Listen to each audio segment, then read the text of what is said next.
Hello students. तो बच्चों, gravitation chapter नया शुरू करते हैं। जेई मेन के 2023 वाले क्वेश्चन लगाएंगे। ठीक है, आज नए चैप्टर के नए सवाल। चलिए बच्चों, पहले क्वेश्चन में आते हैं। देखो इन्होंने क्या दिया है। ए स्पेसशिप ऑफ मास, स्पेसशिप है, उसका मास दे रखा है 2 × 10⁴ kg। Okay, is launched into a circular orbit close to the earth surface. देखो ये है अर्थ मान लीजिए, ठीक है, और ये है स्पेसशिप। ये बिल्कुल अर्थ की सरफेस के पास पास इसको लॉन्च कर दिया और ये इसके चारों तरफ ऐसे घूम रही है, कुछ इस तरह से घूम रही है। ठीक है, ये स्पेसशिप है और उसके चारों तरफ इस तरह से घूम रही है।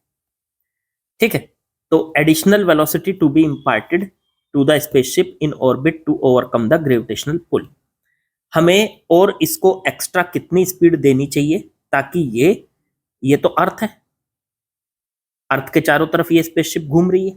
ठीक है, अब हमें इसे एक्स्ट्रा और कितनी स्पीड देनी पड़ेगी ताकि ये अर्थ की ग्रेविटेशनल पुल से बाहर चली जाए, मतलब अर्थ को छोड़ के बाहर निकल जाएगी।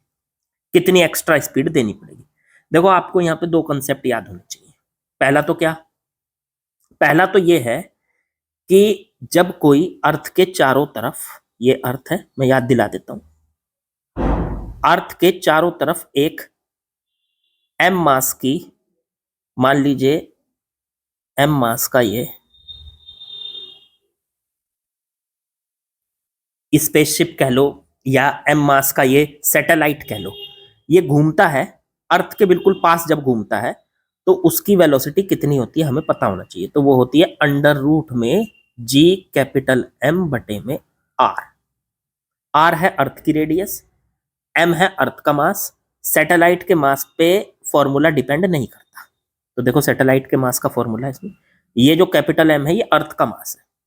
अब आपको ये पॉइंट याद होना चाहिए कि जब भी अर्थ के चारों तरफ कोई सैटेलाइट घूमता है या कोई स्पेसशिप घूमता है तो वो कितनी स्पीड से घूमता है, उसके लिए ये फॉर्मूला है। ओके, फिर इसके बाद इसको हम ऐसे भी कह सकते हैं, GM/R को √GR भी लिख सकते हो आप, इसको √GR भी लिख सकते हो आप इसको। ठीक है, चाहे ये फॉर्मूला √GM/R हो या √GR हो, एक ही बात है, एक ही बात है ये फॉर्मूले की। ठीक है, चलो अब दूसरी एक फॉर्मूला और याद होना चाहिए। ये तो फॉर्मूला था ऑर्बिटल वेलोसिटी का, ऑर्बिटल वेलोसिटी का। एक फॉर्मूला और याद होना चाहिए आपको, वो है कि अर्थ की सरफेस से मान लो किसी पार्टिकल को आप फेंकते हो तो कितनी स्पीड से फेंकोगे ताकि वो अर्थ के ग्रेविटी से बाहर निकल जाए, अर्थ की ग्रेविटी से बाहर निकल जाए।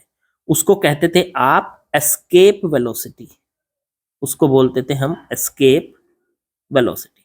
और उसका फॉर्मूला होता था VE √2GR। देखो ये था फॉर्मूला उसका। ठीक है, अब सुनो, बस इन्हीं दो फॉर्मूले से काम चल जाएगा। भाई V0 स्पीड से ये घूम रहा है, कौन घूम रहा है, अर्थ के चारों तरफ ये घूम रहा है आपका स्पेसशिप। ठीक, इसको और एक्स्ट्रा कितनी स्पीड चाहिए। देखो VE स्पीड लेके ये अर्थ की उससे बाहर निकल जाएगा, तो एक्स्ट्रा स्पीड कितनी आ जाएगी इसकी, extra speed of spaceship, spaceship की एक्स्ट्रा स्पीड कितनी होनी चाहिए। तो भाई साहब आप ऐसे सोचो, मान लो ये 5 किलोमीटर प्रति घंटे की स्पीड से घूम रहा है, लेकिन इसको बाहर निकलने के लिए मान लो 15 किलोमीटर प्रति घंटे की स्पीड चाहिए। तो कितनी और चाहिए भाई, 5 है इसके पास, चाहिए इसको बाहर निकलने के लिए 15, तो 10 और चाहिए। तो ऐसे ही है कि V0 तो इसके पास है और चाहिए कितनी इसको, VE एस्केप वेलोसिटी। अगर एस्केप वेलोसिटी में से V0 को माइनस कर दिया तो ये हो गई वो एक्स्ट्रा स्पीड जो इसको चाहिए। ठीक है ना, तो ये कितनी आएगी VE की वैल्यू √2GR और माइनस में इसकी वैल्यू √GR। एक काम कीजिए, √ में GR को कॉमन ले लो, अंदर बचा √2 - 1। अब √ में G की वैल्यू 10, R की वैल्यू 6400 किलोमीटर, और अंडर रूट 2 माइनस 1। ये सॉल्व करके कितनी आती थी? अंडर रूट जी आर की वैल्यू कितनी आती थी, जरा बताएंगे? अब ये 6400 किलोमीटर है, इसको मीटर में भी बदल लो 10 की पावर 3 से मल्टीप्लाई करके, तो ये बन गया टोटल अंडर रूट में 64 इंटू 10 की पावर 20 3 और 1 2 3 5 और 1 6, 10 की पावर 6 आ गया, और अंडर रूट 2 माइनस में 1। अब 64 का अंडर रूट तो हो गया 8, और 10 की पावर 3 का हो गया, वो 10 की पावर 6 का हो गया अंडर रूट 10 की पावर 3, अंडर रूट 2 माइनस 1। ये सॉल्व करके आ गया 8 अंडर रूट 2 माइनस 1 इंटू 10 की पावर 3 मीटर पर सेकेंड। इसे किलोमीटर पर सेकेंड में करना चाहते हो तो 8 अंडर रूट 2 माइनस 1 किलोमीटर पर सेकेंड। लो जी, ये इसकी एक्स्ट्रा स्पीड आ गई, ये एक्स्ट्रा स्पीड हो गई जो इसको चाहिए, जितनी स्पीड लेके ये बाहर निकल जाएगा। अरे भाई, इसके पास पहले से कुछ स्पीड थी, कुछ स्पीड और चाहिए थी इसको, क्योंकि इसको टोटल स्पीड चाहिए एस्केप वेलोसिटी के बराबर, वीई के बराबर।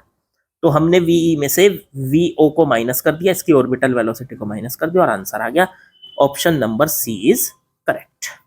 चलो भाई, अगले सवाल पे चलते हैं। चलिए नेक्स्ट क्वेश्चन में आ गए बच्चों। Two satellites of mass m and 3m revolve around the Earth in circular orbit of small r and small मतलब 3 small r respectively. The ratio of orbital speed of satellite respectively. Orbital speed की, satellite की orbital speed जो है उसका ratio कितना होगा? अब देखो, किसी भी सैटेलाइट की जो ऑर्बिटल स्पीड होती है v नॉट, उसका फॉर्मूला होता है अंडर रूट में अंडर रूट में g और m बटे में स्मॉल आर। स्मॉल आर क्या है, ये मैं याद दिलाऊं आपको, तो ये है अर्थ।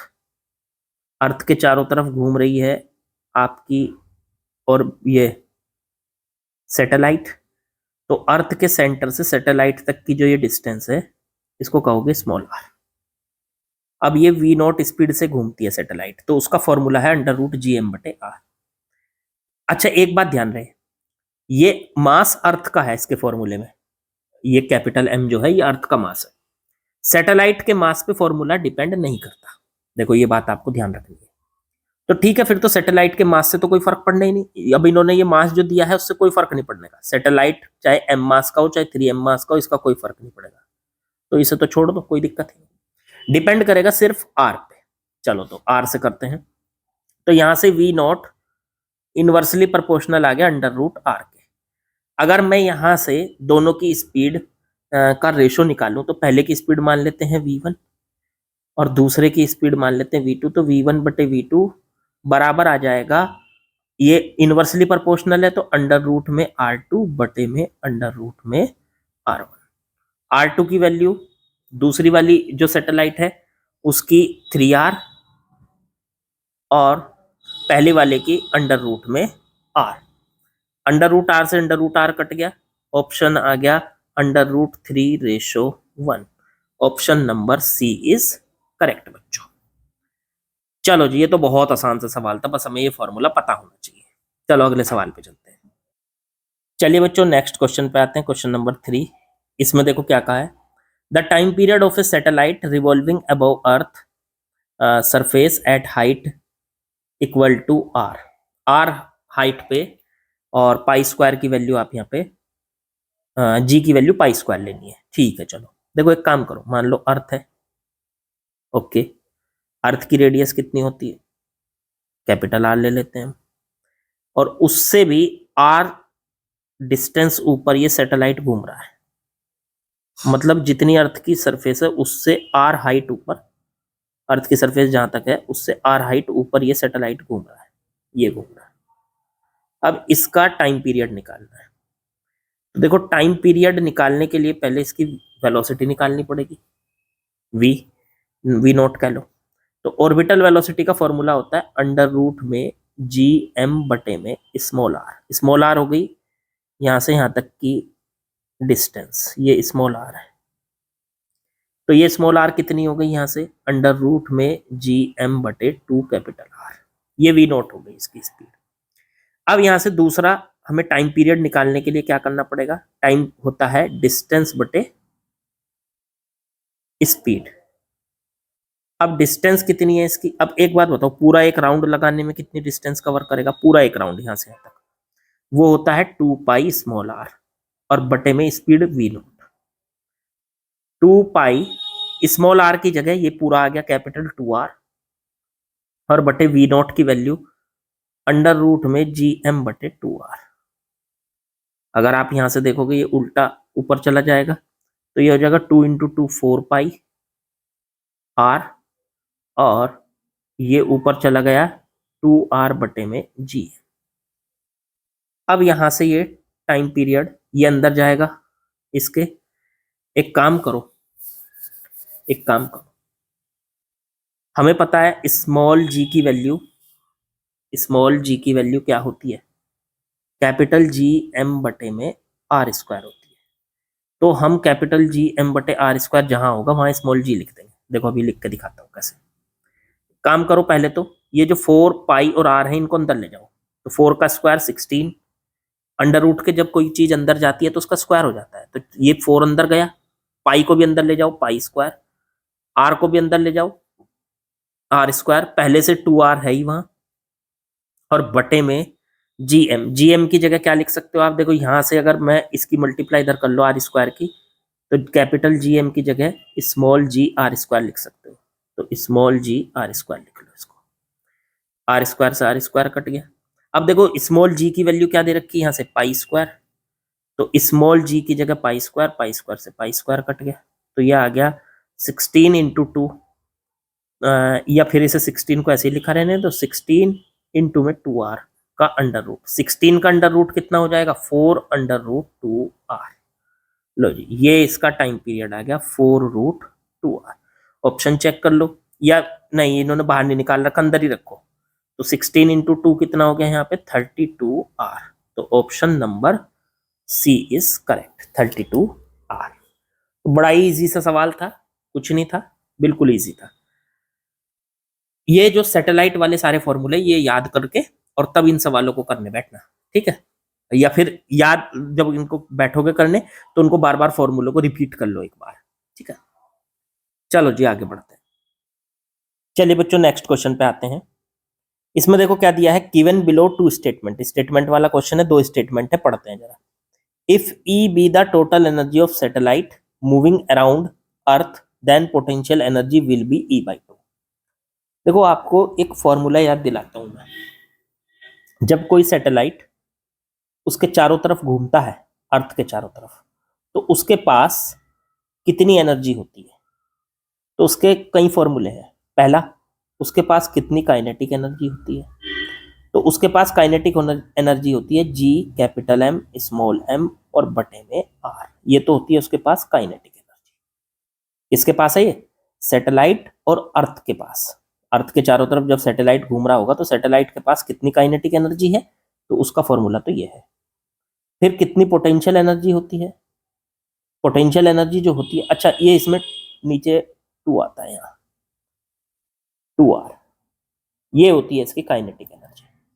कितनी पोटेंशियल होती है, तो पोटेंशियल एनर्जी का फॉर्मूला होता है -में G(M)(m) बटे में R। और कितनी टोटल एनर्जी होती है, तो काइनेटिक और पोटेंशियल को ऐड कर दो तो वो आ जाएगी -G(M)(m) बटे में 2R। ये 3 तरीके की एनर्जी इसके पास होती है, काइनेटिक, पोटेंशियल और टोटल। अब इन्होंने क्या दिया है, इसमें आपको एक डायरेक्ट शॉर्टकट भी पता होगा, मतलब आपको याद होना चाहिए कि जो इसकी काइनेटिक एनर्जी होती है वो तो उसकी टोटल एनर्जी का माइनस होती है, ठीक है, और जो पोटेंशियल एनर्जी होती है वो टोटल एनर्जी का डबल होती है। ये बात आपको याद होनी चाहिए। अब इन्होंने जो टोटल एनर्जी है वो कितनी दे रखी, कैपिटल E, तो टोटल एनर्जी की जगह रख दो यहाँ कैपिटल E, तो काइनेटिक एनर्जी तो आ गई माइनस की कैपिटल E, और पोटेंशियल एनर्जी आ गई 2E। अब जो पूछा है देखो जरा, अब इसने कहा अगर E टोटल एनर्जी है तो उसकी पोटेंशियल एनर्जी E/2 होगी। अब इसकी पोटेंशियल एनर्जी तो 2E आ रही है हमारे फॉर्मूले के हिसाब से, ये कह रहा है E/2 होगी, तो पहला स्टेटमेंट गलत हो गया। अब दूसरा स्टेटमेंट पढ़ो, the kinetic energy of satellite revolving in orbit equal to half the magnitude of total energy. मतलब काइनेटिक एनर्जी जो होती है वो टोटल एनर्जी की आधी होती है। अच्छा देखो जरा, इसकी टोटल काइनेटिक एनर्जी हमारे हिसाब से कितनी निकल के आई, वो तो टोटल एनर्जी के बराबर होती है, बल्कि माइनस ई के बराबर होती है। अब इस हिसाब से तो सर इसका दूसरा स्टेटमेंट भी गलत हो गया। तो पहला स्टेटमेंट कह रहा है कि उसकी सैटेलाइट की जो एनर्जी है वो टोटल एनर्जी की आधी होती है, गलत। दूसरा स्टेटमेंट कह रहा है उसकी काइनेटिक एनर्जी टोटल एनर्जी की आधी होती है, ये भी गलत, क्योंकि वो टोटल एनर्जी के माइनस के इक्वल होती है। तो दोनों स्टेटमेंट इनके गलत हो गए, तो option number B is correct बच्चों। चलो आगे बढ़ते हैं। इसमें दिया if earth has mass 9 times and radius twice to a planet P. एक काम करो, अर्थ की रेडियस है मान लीजिए आर, ऐसी बन गई है अर्थ, एग जैसी और अर्थ का मास है एम, ठीक है। एक नया प्लेनेट है जिसकी रेडियस उसकी आधी है, मतलब r/2, और मास उसका 9 टाइम्स, अर्थ का मास 9 टाइम्स है तो उसका 9 गुना कम हो गया, तो m/9 हो गया। ये है वो प्लेनेट और ये है बच्चों अर्थ, ठीक है। अब इसकी एस्केप वेलोसिटी हमें पता है v होती है, और कितनी होती है, √2gm/r। अब इसकी एस्केप वेलोसिटी जो प्लेनेट है, इसकी एस्केप वेलोसिटी वी डैश मान लो, वो हो जाएगी √2gm, m तो हो जाएगा, अब ये हो जाएगा m/9 प्लेनेट का मास और प्लेनेट की रेडियस r/2। ये ऊपर चला जाएगा तो ये हो जाएगा आपका 2G m/में 2 नहीं 2 × 2 4 हो जाएगा, और बटे में 9r √। लो जी, ये हो गया। ये तो हो गई इसकी एस्केप वेलोसिटी प्लेनेट की। अब ये प्लेनेट की एस्केप वेलोसिटी इन्होंने दे रखी है यहाँ पे, ये आप पढ़ लो, ये एस्केप वेलोसिटी है, इन्होंने दे रखी मिनिमम कितनी वेलोसिटी चाहिए रॉकेट को ताकि वो उस प्लेनेट को छोड़ के चला जाए, तो एस्केप वेलोसिटी हुई है। तो ये कितनी दे रखी इन्होंने, जरा इसके बराबर रख दो, √4G m/में 9r और बराबर में VE/3 ये दे रखी। x की वैल्यू पूछिए, चलो VE निकाल लो। VE यहाँ पे दे रखी अर्थ की एस्केप वेलोसिटी, तो वो ये है, उठा के इसको यहाँ पे रख देंगे। तो √G m/9r बराबर VE की जगह √2G m/r और √x/3, दोनों तरफ का स्क्वायर कर दो, तो ये आ जाएगा 4G m/9r, इसका स्क्वायर करेंगे 2G m/r, इसका स्क्वायर करेंगे तो x/3 का स्क्वायर हो जाएगा 9, 9 से 9 कट गया, r से r कट गया, G m x बराबर हो गया 4/2 माने 2। तो आंसर हो गया बच्चों 2। तो बड़े ही आसान सवाल थे, कुछ नहीं था, ठीक है, और आसानी से हो गए। चलिए बाकी कल करेंगे, ग्रेविटेशन शुरू हो ही चुका है, अब इसके सवाल लगाते रहेंगे, ठीक है। और फिर नीट वाले भी क्वेश्चन करेंगे, पर पहले जरा ये खत्म हो जाने दो आप 11th का जेई मेन वाला टॉपिक पूरा, फिर उसके बाद करेंगे। चलो कल मिलते हैं बच्चों। लाइक शेयर सब्सक्राइब कमेंट वो कर देना। अब तो मैं सब्सक्राइब बोलने में भी वो कर रहा हूँ, क्योंकि आप जो है करवाते नहीं हो बिल्कुल भी सब्सक्राइब, ठीक है, करवा दो यार। चलो कल मिलते हैं, ओके बच्चों, प्रैक्टिस करते रहिएगा।